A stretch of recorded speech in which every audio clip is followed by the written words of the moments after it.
Hello student, कैसे हैं आप सब। एक बार पुनः आप सभी का आपके अपने चैनल सी कोचिंग क्लासेस पर स्वागत है। और आज की इस वीडियो में बहुत ही महत्वपूर्ण टॉपिक चर्चा करने वाले हैं, रदरफोर्ड के अल्फा कणों का प्रकीर्णन और रदरफोर्ड के परमाणु मॉडल का व्याख्या। ठीक है, तो सबसे पहले ये आप यहाँ पे डायग्राम देख पा रहे होंगे, ये है स्टूडेंट रदरफोर्ड के अल्फा कणों का जो प्रकीर्णन है वो किस प्रकार से किया गया, फिर पर्दे पर किस प्रकार से प्राप्त किया गया। तो इसको आपको विधिवत अंत तक देखना है, पूरा आसानी से आप समझ जाओगे। बाकी तो आप 9th क्लास से पढ़ते आ रहे हो कि अल्फा कणों के स्वर्णपात पर बौछार से देखा कि कुछ कण पार हो जाते हैं, कुछ कण विचलित हो जाते हैं, कुछ कण अपने मार्ग से वापस आ जाती हैं। ये बहुत पुरानी कहावत हो चुकी है। 12th क्लास में यहाँ पर अल्फा कणों के प्रकीर्णन संबंधित जो प्रायोगिक वर्णन है इस डायग्राम के माध्यम से आपको समझना है। ठीक है, तो चीज़ें समझें अंत तक।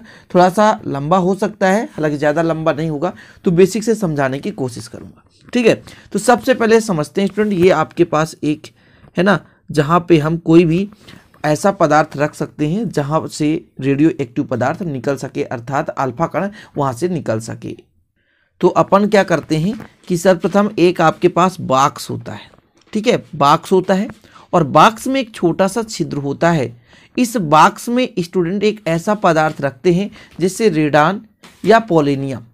ठीक है, इसको अपन एक बॉक्स के अंदर रखते हैं जिसमें से अल्फा कण हम प्राप्त कर सकें। इस अल्फा कण को स्टूडेंट ओ छिद्र से निकाला जाता है जिसका वेग बहुत ही तीव्र होता है। यह डायफ्राम D1 और D2 में से गुजरने के बाद अल्फा कण संकीर्ण पुंज के रूप में प्राप्त होता है। अर्थात D1 और D2 से क्यों गुजारा जाता है? D1 और D2 से इसलिए गुजारा जाता है कि यदि ये थोड़ा सा चौड़ा मतलब भाग के रूप में निकल रहा है, अर्थात जो अल्फा कण है वो ज़्यादा विस्तृत क्षेत्र लेकर निकल रहा है, तो जब हम अत्यंत संकीर्ण भाग से गुजार देंगे तो वो अत्यंत पतले रूप में निकलेगा। इसलिए डायफ्राम D1 और D2 के छिद्र में से गुजारा जाता है। अब आप कहेंगे D1 और D2 किसका बना है? D1 और D2 क्या है? तो ध्यान रहे कि लेड के ईंटों की बनी होती है D1 और D2। लेड की ईंटों मतलब ये लेड है स्टूडेंट एक प्रकार से। ठीक है, लेड मतलब सीसा। तो अत्यंत एक पतला छिद्र होता है जिसके माध्यम से अल्फा कणों को गुजारा जाता है। अब इससे गुजारने से ये संकीर्ण पुंज के रूप में प्राप्त होता है। ठीक, फिर से समझें, इस जो आपके डायग्राम में अर्थात रदरफोर्ड ने जब अल्फा कणों का प्रकीर्णन किया तो उन्होंने एक क्या लिया, शीशे का बॉक्स लिया। इस बॉक्स में क्या पदार्थ, रेडियो एक्टिव पदार्थ जैसे रेडान है, पोलोनियम है। अच्छा, रेडियो एक्टिव पदार्थ से ही तो अल्फा कण निकल सकते हैं, तो रेडियो एक्टिव पदार्थ को इस बॉक्स पे रखा।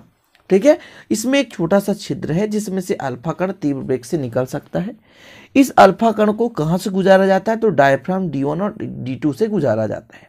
ये जो डायफ्राम होता है लेड का बना होता है, इससे गुजारने के बाद अल्फा कण जो है किरणपुंज के रूप में प्राप्त होता है।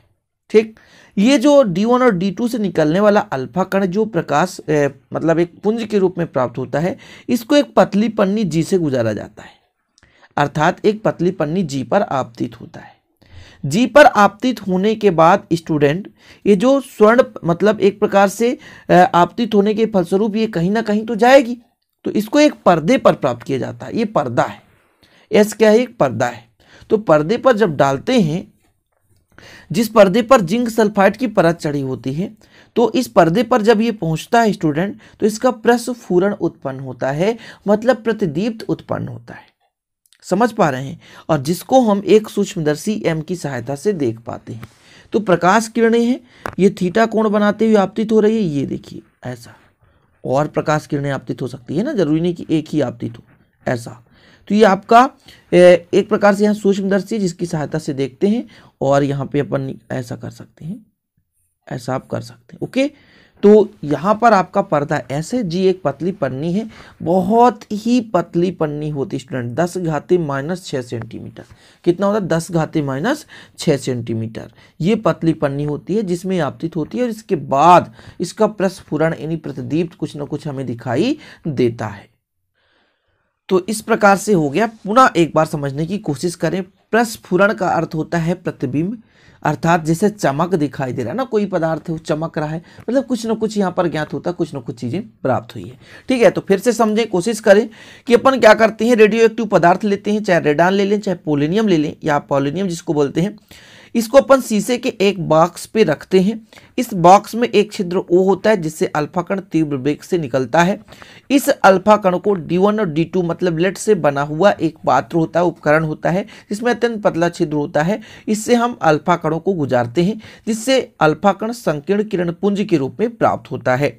इस अल्फा कण को पतली पन्नी, स्वर्ण की पतली पन्नी यानी G पर आपतित कराते हैं। तो स्वर्ण की पतली पन्नी की लगभग मोटाई 10⁻⁶ सेंटीमीटर होती है।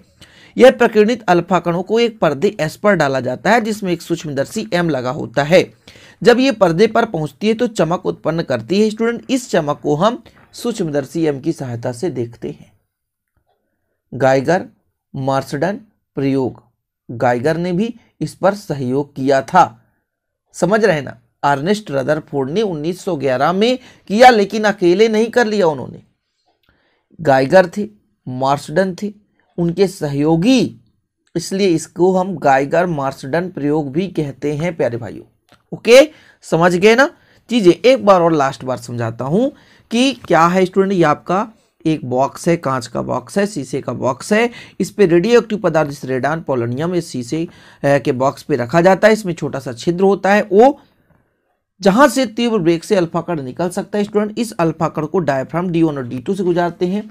D1 और D2 में भी अत्यंत संकीर्ण होता है जहां से ये कण संकीर्ण किरण पुंज के रूप में प्राप्त हो जाता है। इसको पतली स्वर्ण की पन्नी G से गुजारा जाता है। ये आपतित होने के बाद प्रकीर्णित होता है। प्रकीर्णित होने के फलस्वरूप एक यहाँ पर एक पर्दा होता है स्टूडेंट, जिस पर डाला जाता है, जिसमें जिंक सल्फाइड की परत चढ़ी होती है।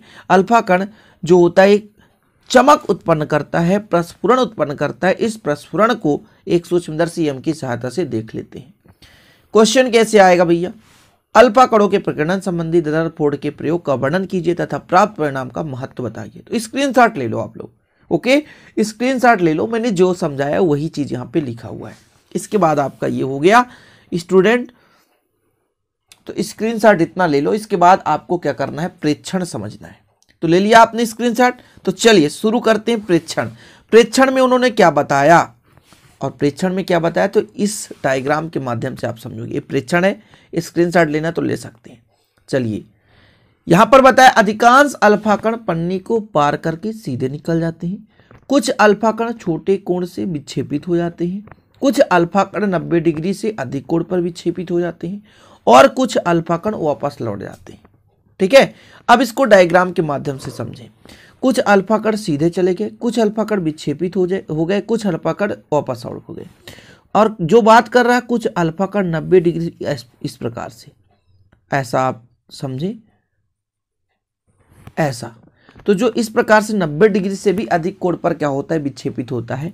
तो प्रेक्षण में क्या पाया गया कि कुछ अल्फा कण सीधे मार्ग पर चले गए, बहुत कम अल्फा कण जो है थोड़ी से कम मतलब विक्षेपित हो गए, और जो सबसे कम अल्फा कण होते हैं अर्थात सबसे ज्यादा बाहर निकल जाते हैं, सीधे निकल जाते हैं, उससे कम विक्षेपित होते हैं और सबसे कम वापस आ जाते हैं, जो कि यहाँ पर लिखा हुआ है।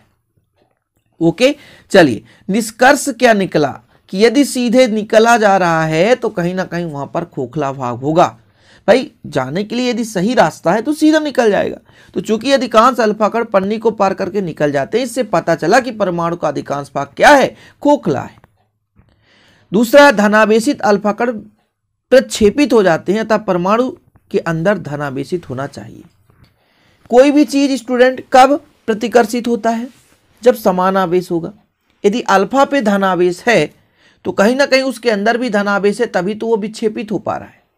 इसलिए माना गया कि नाभिक में धनावेश होगा, इसी कारण से अल्फा कण विक्षेपित हो जाते हैं, अर्थात स्टूडेंट प्रतिकर्षित होकर के दूर चले जाते हैं। ये अल्फा कणों का धनात्मक होने का मतलब एक प्रत्यक्ष प्रमाण है कि ये धनात्मक है, तो अंदर भी धनात्मक होगा, तभी तो प्रतिकर्षित हो रहा है, नहीं तो नहीं जाता। कुछ अल्फा कण मतलब बहुत कम अल्फा कण क्या होते हैं, वापस लौट जाते हैं, क्योंकि केंद्र भाग अत्यंत कठोर होता है, केंद्रीय भाग अत्यंत कठोर होता है। और कुछ अल्फा कण अधिक कोण से प्रकीर्णित हो जाते हैं, कुछ अल्फा कण वापस लौट जाते हैं। यह तभी संभव है स्टूडेंट जब संपूर्ण धनावेश एक ही भाग पर सीमित केंद्रित हो और अर्थात वो कठोर हो। ओके, तो चलिए प्यारे भाइयों, ये समझ में आ गया होगा तो स्क्रीनशॉट कर लो और इसे तैयार कर लो। साथ में ये डायग्राम भी आपको बनाना है, ठीक है ना। तो मैंने कोशिश किया कि ये जो रदरफोर्ड का परमाणु मॉडल है आप लोगों को समझ में आ गया होगा। और प्लीज़ इसे आप लोग शेयर कर देना, अच्छा लगे तो लाइक कर देना, दोस्तों के साथ शेयर भी करना जरूरी है, क्योंकि आप लोगों के लिए मैं मेहनत कर रहा हूँ तो आप लोगों को इतना सपोर्ट तो चाहिए स्टूडेंट कि आप लोग शेयर कर दें। तो स्टूडेंट आप लोग अच्छे से तैयारी करते चले, है ना। और जो भी आगे का कोर्स है बहुत ही जल्द अपलोड कर दिए जाएंगे, इसलिए आप लोगों को तेजी गति से मेहनत करना है और एग्जाम में अच्छे से पेपर देना है, क्योंकि बहुत ही कम समय है आपके एग्जाम के लिए। तो चलते हैं, फिर मिलते हैं। जय हिंद, वंदे मातरम।